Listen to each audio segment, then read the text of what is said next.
My journey, martial arts, the way of life.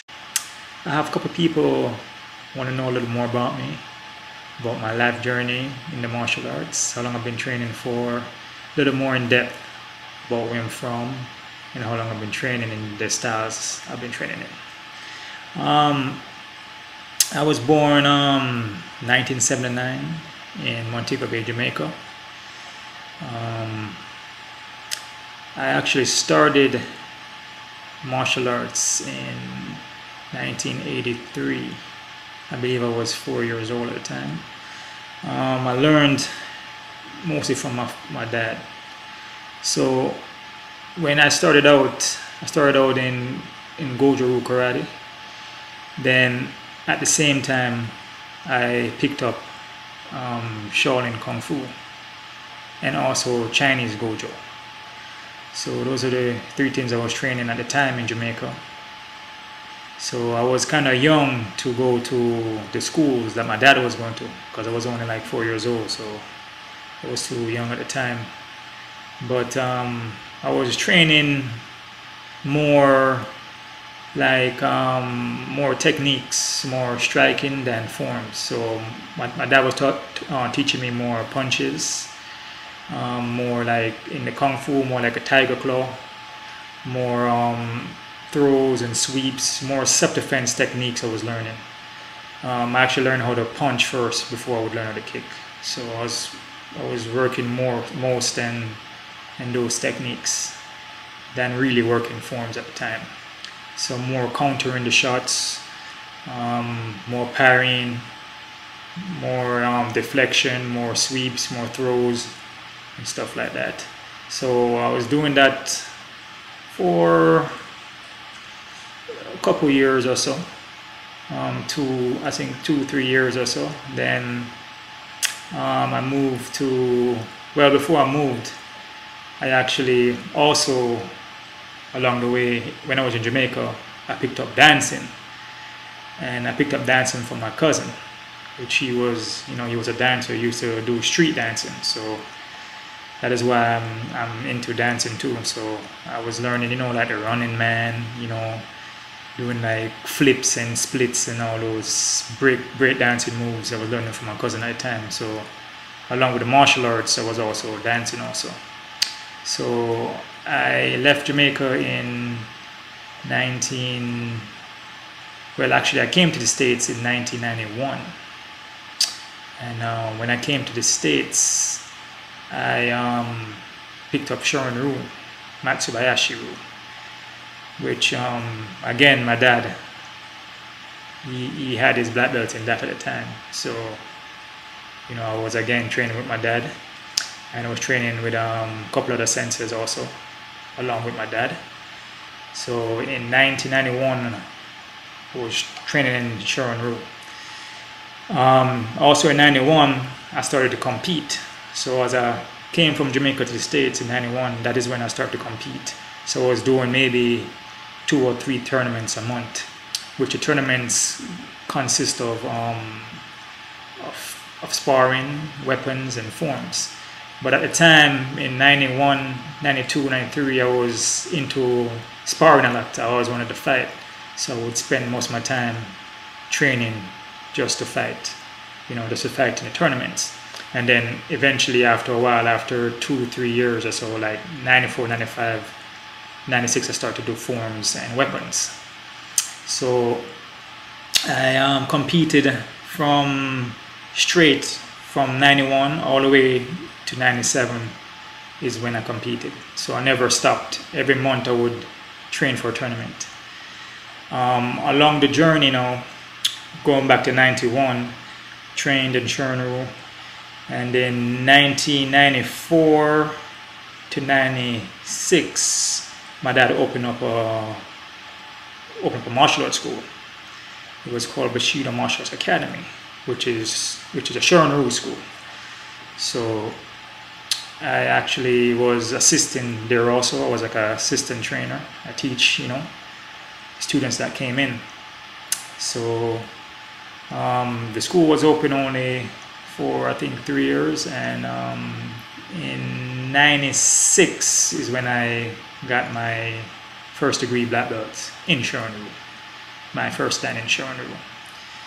So 96 I got my black belts, and then I kept on training for tournaments, kept on doing my thing. School closed down in 96, so I was doing most of my training at home after that. So along the way, kind of going back again to 93, 94, the UFC came on in 93. So, you know, I wasn't really too much into the ground fighting, into, you know, Brazilian Jiu-jitsu and stuff like that. So I wasn't really for it at the time, you know, because I was more just a stand-up fighter. I just wanted to punch and kick and move around and bob and weave and you know, and stuff like that. So I wasn't mostly into the ground fighting. So I was kind of against it when it came out in the beginning. So what I used to do, I used to have little fights here and there with people. So I would compete against random people from starting maybe from 93 all the way up to maybe 2000. I would go to different schools, I would go to different places, and I would challenge people just to test my skills, to see where my level was at. So like around 93, 94, 95, this was in high school, we had what we call a fight club. So basically everybody that knew martial arts would just come together and we would just have a full-on fight. So we select from the group 2 people that had different styles of martial arts, and then we would just fight. There was no time limit, there was nothing like that. You just fought. So we would use the techniques that we know and use it on each other. And then, you know, a lot of guys would get hurt. You know, even I would get busted up too. You know, we would go to class, we'd bust up face and cut up hands and sprain legs, sprain ankles. But, you know, this was part of the journey I was going through. You know, because when I saw the UFC, I was, you know, it was a little different. You know, I saw a lot of the jiu-jitsu guys was beating up the stand-up guys. So, you know, I wanted to test myself in a realistic kind of way to see where my level was at. Backtracking back again, in 91, I started picking up Bruce Lee's books, The Art of Jeet Kune Do, Bruce Lee's Basic Fighting Methods, Advanced Fighting Methods, Chinese Kung Fu books. So I was doing a lot of reading. Reading all the Bruce Lee books I could read. So I was, you know, getting some knowledge from his books also. While reading Bruce Lee books, I noticed that he was going towards grappling, wrestling, towards a ground game, learning submissions and takedowns. So I noticed that. So I was reading it and I was like, okay, like, you know, Bruce Lee was going towards more grappling and more of the ground game. So I started to pay a little attention to that. So while I was watching, I used to download all the UFCs from 1, 2, 3, 4, 5. I used to rent every single video cassette I could get. I would watch, you know, started getting a little interested in the ground game. I was like, okay, this, you know, seems like something that you need to know. You know, like this is part of the martial arts. This is part of the game. You know, like this is something that you need to understand. So I started to pay more attention to it at the time. You know, so and I was still training, you know, do my stand-up, do my martial arts, doing the tournaments, 97. You know, then I had a student that I used to teach named Mike Flores, who you know, got his black belt from my dad in Shorin-ryu, and then he went away and picked up Olympic Taekwondo. So he was learning Taekwondo at the time also, back in the 90s, and he got his black belt in Taekwondo. He competed in a lot of tournaments, and I was going to him and learning Taekwondo from him at the time. So in the early 90s, like 98, 99, 97, I was training in Taekwondo at the time. You know, picking up some moves, you know, picking up some footwork, you know, different ways of the kick, you know, different combination in the kicking. So I was learning all that at the same time. Man, it's hard to remember everything. My journey is just so much stuff I've done. It's hard to remember, so I have to backtrack again. So backtracking again.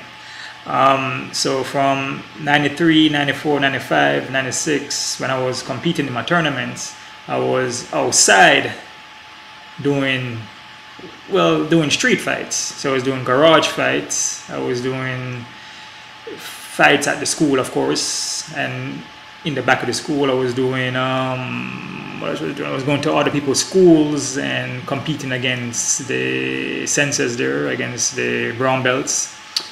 So, you know, I was testing out my skills on the outside also to make sure that what I was learning, it could work in a realistic situation. So this is why I was testing myself. This is part of my journey. You know, I wasn't satisfied with just going to tournaments or just fighting a tournament. I want to see if it could work realistically on the street. So, you know, I had, you know, a garage fight. You know, I had some backyard fights too, which was very interesting. And had some fights at some parties also. A lot of these fights didn't turn out all in my favor, but, you know, I got my fair hits in. But, you know, I didn't really get really messed up bad, but, you know, just say that it was part of the journey, and I learned a lot from a lot of those street fights and backyard fights and going to people's school and challenging them. I learned a lot. I learned a lot mostly from, which really got me into jiu-jitsu, was when I went to a jiu-jitsu school and I actually challenged a jiu-jitsu practitioner. He put me up against one of his brown belts. So I went in there with my karate gi on, and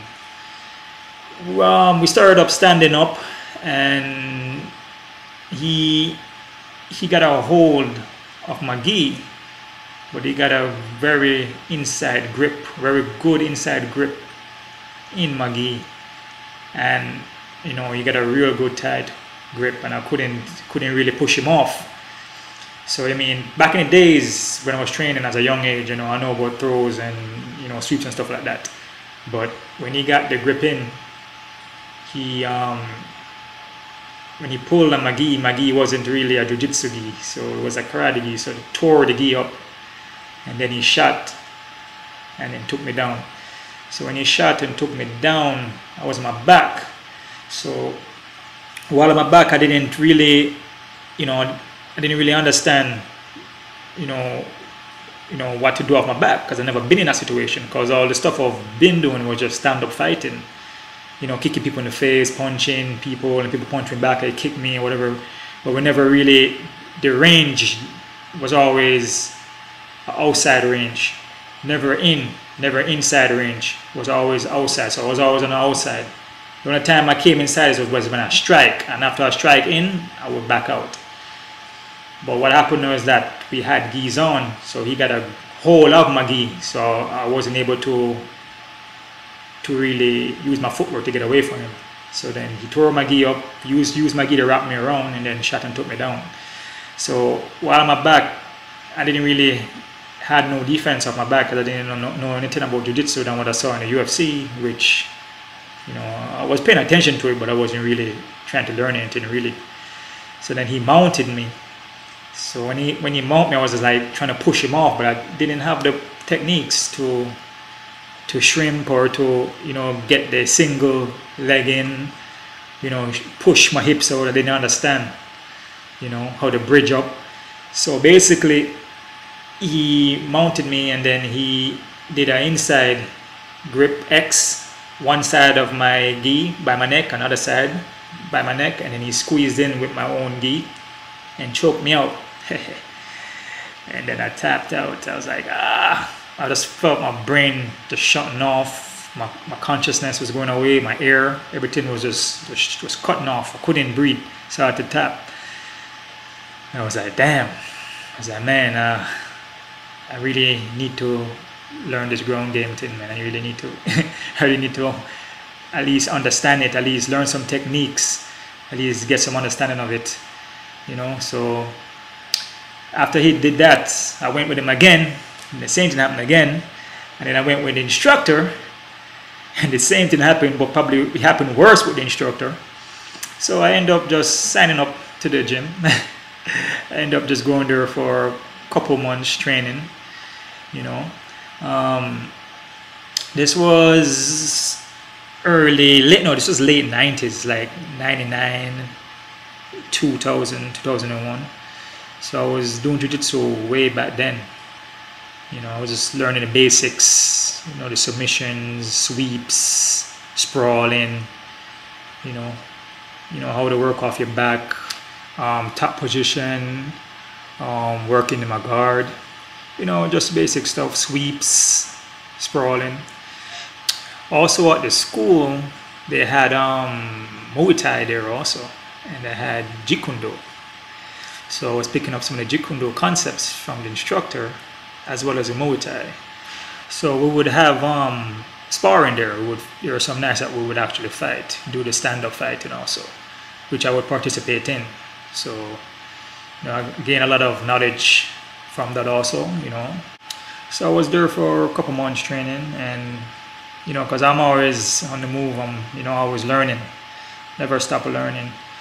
So my friend Mike introduced me to some other guy that did jiu-jitsu also. So he asked me if I want to go over there and train with him. So, you know, I said sure, you know. So I went. This was in 2000, maybe 2002, I think, maybe 2001. Can't quite remember the exact date or year. So I went over there. You know, he wanted to roll, so, you know, but he wanted to start on the ground. So we started on the ground. So, you know, he was a black belt in jiu-jitsu. So I was like, okay. So I was rolling with him, you know. So I used what I learned from the other school, and, you know, he was trying to do all these things like wrist bend, like trying to bend my wrist back, and all these things that wasn't practical. So he had me in his guard. So all I did was just keep my elbows tucked in, and I post up, push back on him. So he was trying to bend my wrist, I just popped my wrist out. So I was like really overpowering him, and he had his gi on, and I had a shorts and a t-shirt on. So there was nothing really for him to really grab to control me. So I guess he got frustrated, and then he took off his gi top. So then we went again, and same thing happened. I was just overpowering him. His techniques didn't work. Because from what I learned from the other school, I learned how to defend. I learned the defense mode. So I would just use that on him, and he had a hard time. He couldn't submit me. He couldn't do anything really. And he had his wife and his kids there, and you know, I felt kind of bad because I know he was a black belt, and I just came in there with no ranking. And I didn't really want to, you know, like insult him in front of his family, you know, to make him look bad. So kind of just like after we did like a couple rolls and stuff, I just said, hey, you know, it's cool, you know. I said, we can definitely train again, you know. I just stopped right there. You know, I didn't really want to go anymore because I was just dominating him. You know, from the training that I have learned from the other school, and he was a black belt, I was dominating him. So I felt like, let's just call it quits now. So whatever training that I learned from the school that I went to back in early 2000 really helped me. So I learned a lot of basic, a lot of defense from that school, which, you know, when you're doing jiu-jitsu, if you're doing the gi, or doing the gi jiu-jitsu is way different than doing no gi. Because with gi, there are techniques with the gi that you can use to control your opponent and set up for submissions, from just grabbing the gi and using the gi to sweep the person or choke them out. So no gi and gi is a complete different thing. So that's why it's good sometimes to train with no gi, so you can understand what it feels like. You know, it's kind of like with wrestling, you know, make you understand what it feels like without using gi. And it's also good to train with the gi also. So it's good to not train with it, and it's good to train with it, because when you train with the gi, you can build up a lot of strength, a lot of technique with the gi, that when you're trained without it, you're stronger when you're training without the gi. So it's kind of complicated, but you have to work with both of them. To really truly understand something, you need to train the both aspects of it, with the gi and without the gi. So from then on, where did I go from there now? From 98 to, I believe, 2003, I was attending college at the time. So all that stuff was happening while I was attending college. And, you know, I went to International Fine Arts, which is an art school. I picked up film and video production. So, you know, I was making a lot of martial art movies. I was always doing martial arts in school, trying to choreograph fighting scenes and all this stuff. So I was always messing with the cameras and editing. So I was doing that, and around 2004-05, I started to party. I started getting into the party vibe, into going out, you know, to a lot of reggae parties, a lot of dance hall parties.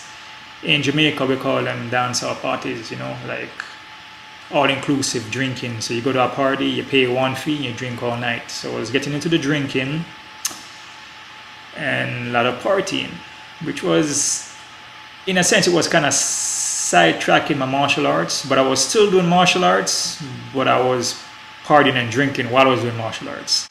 And you know, mixing both of them together just don't work. So it's either you're doing martial arts or you're drinking and you're partying. So it didn't really work for me, you know. I was getting too carried away with the drinking, and became a habit, became a weekend thing every weekend, and became sometimes during the week. It went on for too long, from I believe late 2003, 4, 5, 6, 7, 8, 9, 10, 2011. So all that time I was, you know, from 2004, 5, 6 up to 7, I was training at the house. I had all my equipment there, and I was working, you know, a lot of Muay Thai there. I was working the ground, you know, all the stuff I learned from the school I was going to. I was keep on drilling it, and I was getting more and more into the MMA, into the UFC. You know, I was watching it a lot more. And, you know, I wanted to try, see if I could get into some cage fighting, you know, see if I could get to the UFC and fight. So in 2008, I joined American Top Team in Pembroke Pines, which was owned by Wilson Goveo. So in 2008, I was training with Wilson Goveo, and, you know, I was learning, you know, the Jiu-jitsu, you know, the Brazilian Jiu-jitsu. I was training striking, boxing, the Muay Thai, you know, stuff that I was training prior. The only difference is that at Wilson Govea School, I was getting more in-depth training. I was sharpening my skills way more in the Jiu-jitsu. I was learning way more techniques, way more things that I never ever knew. Sharpened my game big time, gave me more understanding of Jiu-jitsu. So trained up to 2008, 9, 10, you know, wanted to get into the cage fighting thing. You know, 2000 and I believe 11, I got my purple belt in Jiu-jitsu from Wilson Goveo. And around that time also I received my 3rd degree black belt in Shorin-ryu karate from my dad. So I got my 3rd then. And around 2011, I start, like at the end of 2011, I start feeling sick. Like I noticed that whenever I eat, my food wouldn't digest properly. I would have like stomach problems, and you know, I couldn't really figure it out, you know. And then I would have like headaches, nauseousness, you know. So, and then I also was struggling with a groin injury that I got in late 2011, maybe in November, I was rolling, and some way or another I tore my groin or pulled my groin, which lasted almost for a year. So I was struggling with that, along with, like the way my body was feeling. And a lot of that was from, my body was very toxic from the foods that I used to eat, and all the protein shakes I used to take, all the creatine, all these Nitrotech pills I was taking. I was taking so much stuff and eating so much garbage, Red Bull, Monsters. I never detoxed my body, never. So I believe that's the reason why my body broke on me. My body was talking to me and say it was time to make a change. So around 2011, I was like out. I was like, I wasn't able to really train as much. I was just at home, just sick. Now this carried on, started in the end of 2011, and I kind of stepped away from the gym. I needed to really find myself. I needed to find out why I was feeling this way, what was wrong with my body. I was going to doctors, getting blood work done. Doctor said everything was okay with me, nothing was wrong with me, and I was like, man, every time I would eat something, my stomach would swell up. I would feel nauseous, like I'm gonna throw up, headaches, nauseousness all the time. So, I had a hard time with that. Then I started having anxiety and all this stuff, and I was just going through a rough time and didn't know how to cope with it. And carried on into 2012, carried on till maybe, I want to say August. And along that way, I started to research on natural ways of living, natural ways of eating, other than what I was doing. Because before I was just eating whatever I could eat, whatever was there to eat, I would just eat it. And whatever to drink, I would drink, or drinking pure alcohol, party same way, and drinking, and taking all this whey protein and creatine and all this stuff. So my body was so toxic. So I was trying to find out ways how I could detox my body in 2012, which I started to do. I started to change the way I would eat, cut out the meat, cut out the drinking, do some fasting, and kind of detox my body. Trying to lose some weight also, because I was up to like 200 pounds. So I started to lose some weight, and then I started to detox, started to research more into natural healing, more into meditation, which I knew from a long time ago, but I kind of wasn't really doing it as much, because I was always wanting to fight. Never really time to relax. Always was in a hyper mode. So I took a time, to meditate and think about other things than just fighting, trying to slay the dragon all the time. There's more to martial arts than just fighting. And I started looking into yoga, into different ways to heal the body, And along the way, my groin starting to heal up. It took me a year for that. I wasn't able to, for a year, I wasn't able to kick or do any stretching or any splits or anything like that. Basically couldn't really move as much because it would hurt so much. So, and started losing weight, started to feel better around the end of 2012 into 13, and started doing more research, started getting the juice in, smoothies, eating differently now. Cut out the heavy foods, cut out all the starches, the refined salts, sugars, stop drinking alcohol, and my body has changed. My body came around, I lost like 30 pounds. I felt good.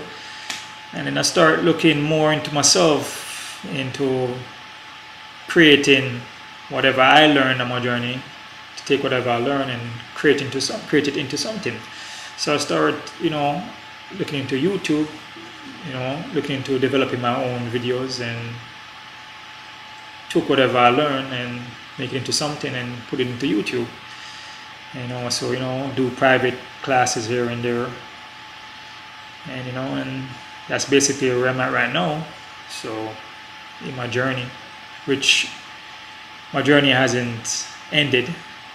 To me, it's always gonna be a learning process. I'm still in my journey. I'm still learning. I don't know everything, so there's still a lot more to learn.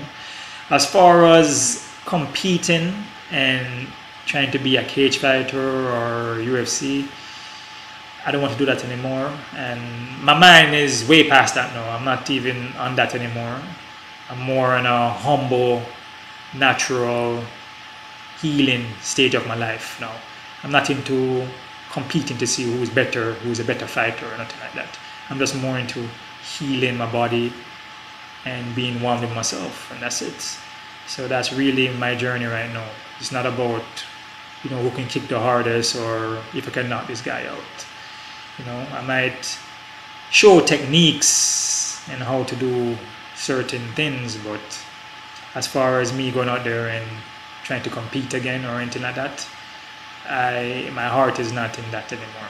So I'm just on this humble, peaceful journey of my life right now. Also, along with my health problems, I was struggling with some blood pressure issues. I guess because of the anxiety and the stress and the fear of like what is wrong with me. I had like blood pressure reading of like 170, 180. Like my heart rate would be like 103. Like some crazy things off the chart. So from detoxing and change the way I eat and everything, and meditation and yoga, everything came right back down. Looking into myself, find who I am really, and being real with myself, being honest with myself. Also, you have to be honest with yourself. Can't go through life lying to yourself. You gotta be real. You gotta be who you are. So my blood pressure went back to normal, 111, something 110. My heart rate is like 60, 65. So everything came right back around. I didn't take any blood pressure medications or anything. I didn't take no medications for. The only thing I took was for my anxiety, for the stress, which the medication I took, I didn't even know what I was taking at the time. I wasn't knowledgeable about what I was taking, but now everything is natural. I don't take no medication. I don't take any pills. I don't do anything artificial. It's all natural. Everything is natural. No Advil, no Tylenol, nothing. Everything is just straight natural. And that's my journey now, and that's how I'm living my life now. This is who I am now. I found myself. I got back to myself, who I was, who I started out being in the beginning. A rebirth into something even better than what I was in the beginning. So that's what journeys are for, and life journey, lifetime journey, never ends. This is my martial art journey, and this is what I picked up along the way. And in life, you need these journeys in life, experiences, knowledge. Knowledge is power. Having knowledge is very important. So being ignorant and like, oh, I don't want to learn this, I don't want to learn that, it's too hard, can't do it. There's nothing named can't. You put your mind to it, put your body, your soul into it, eventually you will do it. You will attain what you're striving for or what your journey take you. You will develop whatever you're trying to develop. Just going to take a little time, a little bit of effort, a little bit of heart too, and love. Love is very important. Love is everything. Without love, without passion, it's not going to happen. You need to put your heart into it. That's the only way you truly understand something too, is put your heart into it. So never be ignorant about anything. Always be willing to learn. See, for me, the only way how I learn is through my experiences and having bad things happen to me. Because I wouldn't change if certain things never happened to me. I wouldn't change if I got into fights and I never lose 1 or 2 fights. Those were my journey, my experiences, which changed me, made me better, made me learn different techniques. I wouldn't change if I didn't get sick. I wouldn't have changed the way I ate. I wouldn't have stopped drinking. So through these experiences is what changed me. So I learned from having things bad happen to me and basically falling flat on my face. A lot of people learn that way, and a lot of people will fall on the face and they just continue doing what they're doing. But that's fine. In life, it's your journey, and only you should know which path to travel in. Nobody has a right to tell you what path to travel or demand or command you to do this and that. I mean, they could give you advice, which taking advice is a very good thing. Give you some knowledge, kind of guide you in the right way to go. But it's up to you to determine your own destiny, your own path in life. I'm trying to see if I forgot anything. Let's see, going back, I might have to backtrack again. I think I forgot some stuff. Backtracking from, I said I competed from 91 to 97. In 1999, I made the Florida Hall of Fame in the martial arts brotherhood. Got a plaque for that, for the dedication to the martial arts and all the training I've been doing for the years. And I got inducted in the Florida Hall of Fame.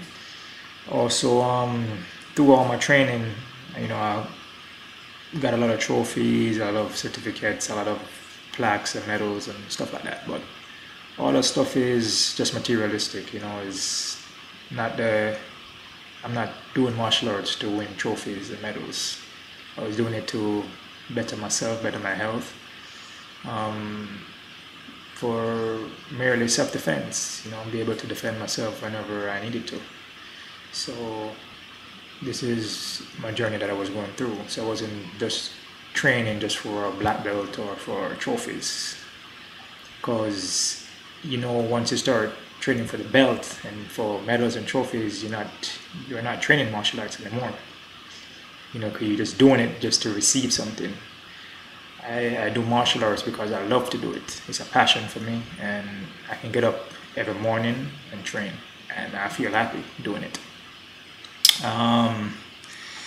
Also, from when we had the martial arts school back in 94 to 96, when it closed down at the end of 96, the end of the year in 96, I got a couple of the students that I was training at my house. There was a park beside my house that I would gather some students and I would train. I would teach them in the park.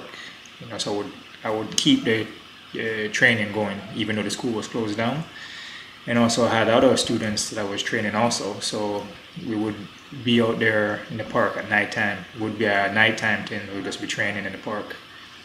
I never charged anybody for nothing. We just went there, we trained, we did weapons, we spar, put on the gloves, mouthpiece, we spar, learn new techniques, and that's it. It wasn't for money, we just did it just for the love of it,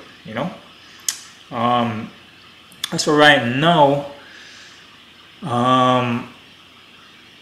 I actually in 2014, I believe in February, started to get into some acting, some modeling. So, because when I was in college, International Fine Arts, I took up drama 1 and 2, and also in high school I was doing speech classes, and I did some drama classes in high school also. So I had a little thing for acting. So, been doing a little acting, a little modeling here and there, little parts in some movies, and so I've been doing that, as well as been doing some private classes, and teaching the martial arts and health and nutrition and the way of life. As far as opening a school, a martial art school. I actually was going towards that path in opening a martial art school, but came to the conclusion that I'll be better off just teaching private and group classes and basically have my website there and have my YouTube. This really eliminates the overhead if I had a place, because I would have to pay for rent for the school, pay for electricity, water, insurance. I mean, there's a lot in opening a school. It's not just training the martial arts or teaching the martial arts. You have to understand the business part of the martial arts. Because if you don't get the business part down, you can open a school and it fails because you don't understand the business aspect. As far as my martial arts is looking at the moment, how my training is going, I'm consistently training during the week. I implement yoga into my martial arts training now, and with the meditation and the healing, the mind, body. My martial arts is definitely on a different level at the moment, and through the martial arts, it opened other doors for me to go through and learn different things. As I said, the yoga, then through yoga, I learned how to eat in a certain way, how to fuel my body, in a different way, so I can sustain my living and keep healthy, so I can keep on training at a high level in the martial arts. Also carry me into acting, modeling, and just the confidence to try new things, take a chance and develop myself in ways that I never knew was possible. That's the confidence aspect of the martial arts, and build your self-esteem also. When I was growing up, most of the time when I was training, I would reach a certain level, and because I was taught that martial arts, which is still the same, is for self-defense only, so you never want to hurt your opponent. So whenever I would fight, spar, or in a competition, most of the time I wouldn't try to hurt my opponent, but I would hit them, but most of the time I would hold back on certain techniques because I didn't want to hurt my opponent. Because of me doing that, it carried all the way through my training and my competition. So there's sometimes, a lot of times, I would hold back on the techniques. So I would see the opening and I know I could do like severe damage to the person, but then I won't do it because that's just what I was taught from the beginning. And that made me like, I never really knew my strength, like how much I had, because I never really maxed out myself. I never really let it loose until a couple fights. I noticed that when I let it loose, it's like very devastating. Like I would actually really hurt the person, but I wasn't able to gauge my strength, because of the holding back all the time. But I actually figured it out though, and I got it on track, and I understand the damage that I can do if I really turn it up. So that's basically my journey, and I'm gonna have more videos pretty soon, some new stuff coming out, and you guys can look forward to that. If you guys love this journey on my way of life, martial arts, give it a thumbs up. And if you want to hear more about stuff that I in my life, just leave a comment saying that you love this video, and I'll make some new stuff on my life. Okay, so you guys can keep on kicking, keep on training, keep on doing martial arts. There's tons of martial arts out there where you can train, so don't limit yourself to none of them. Practice as much martial arts as you can, as a different technique, different styles as you can. There is no wrong style or bad style. It's only bad teacher, and it's only up to you if you want to make that style effective. The style by itself is useless. It's only up to you. The person makes the style, not the style makes a person. So it's always the person, never the style. So it doesn't matter if you're boxing or you're kickboxing or you're kung fu or you're karate or whatever style is it out there. It's gonna be up to the person. How much effort, consistency, discipline, how much heart you have. The daily training will determine the outcome of that style. Style by itself, it's useless, empty. Keep on kicking, subscribe to my channel, rate, comment, check out waynegucci.com. Os!